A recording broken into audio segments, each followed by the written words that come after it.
আসসালামু আলাইকুম। আজকের ভিডিওতে আমরা জানব জমির দলিল হারিয়ে গেলে করণীয় কী। আসলে জমির দলিল একটি মূল্যবান সম্পদ।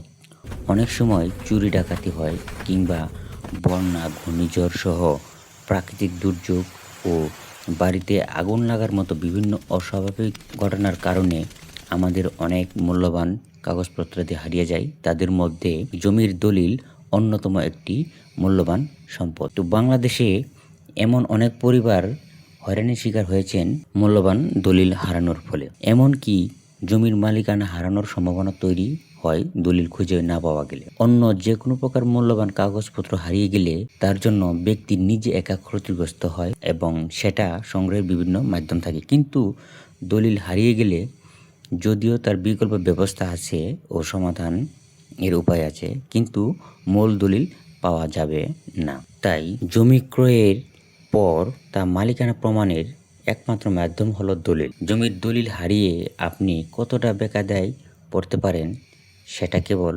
দলিল হারানো ব্যক্তি বলতে পারেন। তো এখন প্রথমে জেনে নেই কিভাবে একটি দলিল নিরাপদে সংগ্রহ করে রাখবেন। আধুনিক যুগে বিভিন্ন উপায়ে নিরাপদে দলিল সংগ্রহ করে রাখতে পারেন।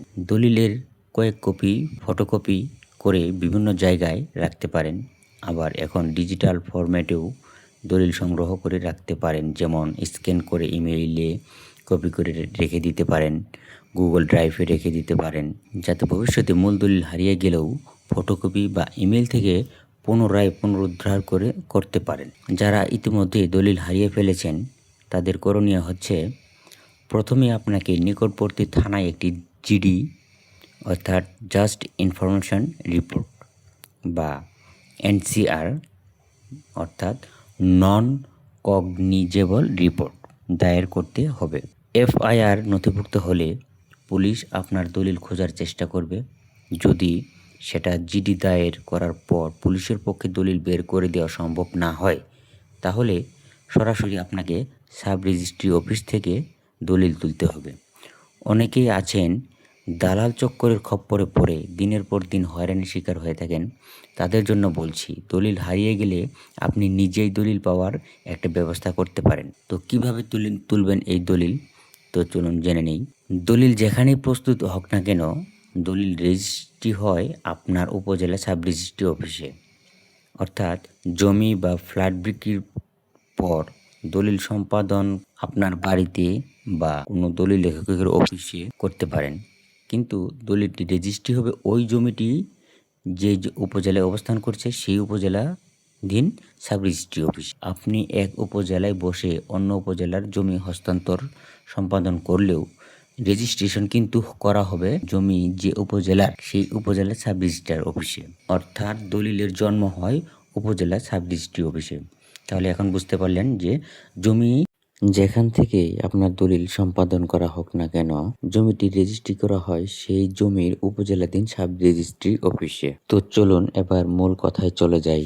দলিল হারিয়ে গেলেও মূল দলিল ফেরত না পাওয়া গেলে আপনাকে দলিলের নকল কপি সংগ্রহ করতে হবে। এখন ধরুন আপনার দলিলের দাতা গ্রহীতার নাম, দাগ নাম্বার, খতিয়ান নাম্বার এবং দলিল রেজিস্ট্রির তারিখ নাম্বার যদি মনে থাকে, তাহলে 1500 থেকে 2000 টাকার মধ্যেই আপনার দলিলের নকল কপি তুলতে পারবেন।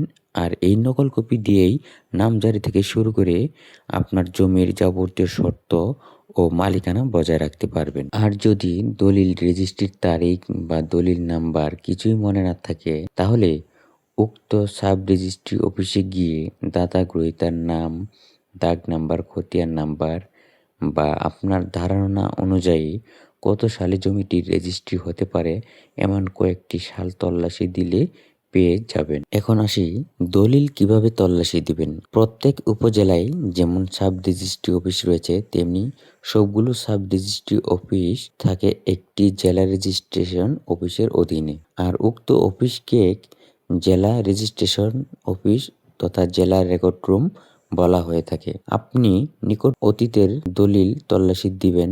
প্রত্যেক উপজেলায় যেমন সাব রেজিস্ট্রি অফিস রয়েছে, তেমনি সবগুলো সাব রেজিস্ট্রি অফিস থাকে। আপনি নিকট অতীতের দলিল তল্লাশি দিবেন। দলিল যে সাব রেজিস্ট্রি অফিসে রেজিস্ট্রেশন হয়েছে। কিন্তু যদি দলিল সাব রেজিস্ট্রি অফিসে তল্লাশি দিয়েও না পেয়ে থাকেন, অর্থাৎ আরও পুরনো দলিল হয়, সেক্ষেত্রে আপনাকে যেতে হবে জেলা রেজিস্ট্রেশন অফিসে তথা জেলার রেকর্ড রুম, যা সাধারণত জেলা প্রশাসকের অফিসের আশেপাশেই থাকে। আপনি সেখানে গিয়ে তল্লাশি দিলে অনেক পুরনো দলিলও পেয়ে যাবেন। এবার আসুন দলিল তল্লাশি কিভাবে দিবেন। এটা আসলে আপনার কাজ না, এটা হচ্ছে রেকর্ড রুমের কর্মকর্তাদের কাজ। আপনার দায়িত্ব হচ্ছে দলিল নাম্বার বা রেজিস্ট্রেশনের তারিখ। দলিলের উপরে ডান পাশে দলিল নাম্বার থাকে আর মাঝামাঝি জায়গায় সেই দলিলের রেজিস্ট্রেশনের তারিখ থাকে, সেটা দেখতে পারবেন। যদি জানা না থাকে সেটা নির্ধারিত ফি সহ ওনাদেরকে প্রদান করা হবে, বাকিটা ওনারা নিজ দায়িত্বে করে দিবেন। তবে যদি আপনার দলিলের নাম্বার বা রেজিস্ট্রেশনের তারিখ যদি জানা না থাকে, তাহলে আপনাকে অন্তত দলিলের দাতা গ্রহীতার নাম দিয়ে তল্লাশি দিলেও হবে। আপনি যদি সেটাও প্রদান করতে না পারেন, তাহলে অনেক মুশকিল হবে দলিল খুঁজে পাওয়াটা। তারপরেও জমিটি যে মৌজায় অবস্থিত, সেই মৌজার নাম বা জমির দাগ নাম্বার দিয়ে তল্লাশি দিয়েও আপনি আপনার কাঙ্ক্ষিত দলিল পেতে পারেন। আশা করি জমির দলিল হারিয়ে পেরেশানি না হয়ে ঠান্ডা মাথায় ধীরস্থিরভাবে উপরোক্ত নিয়ম অনুসরণ করে তল্লাশি দিয়ে আপনার কাঙ্ক্ষিত দলিল খুঁজে পাবেন। তো যাই হোক, ভিডিওটি আপনার উপকারে আসলে, ভালো লাগলে চ্যানেলটি অবশ্যই সাবস্ক্রাইব করার অনুরোধ রইল এবং ভিডিওতে একটি অবশ্যই লাইক দিয়ে পরবর্তীতে ভিডিও তৈরির জন্য উৎসাহ করবেন। ধন্যবাদ, ভালো থাকবেন।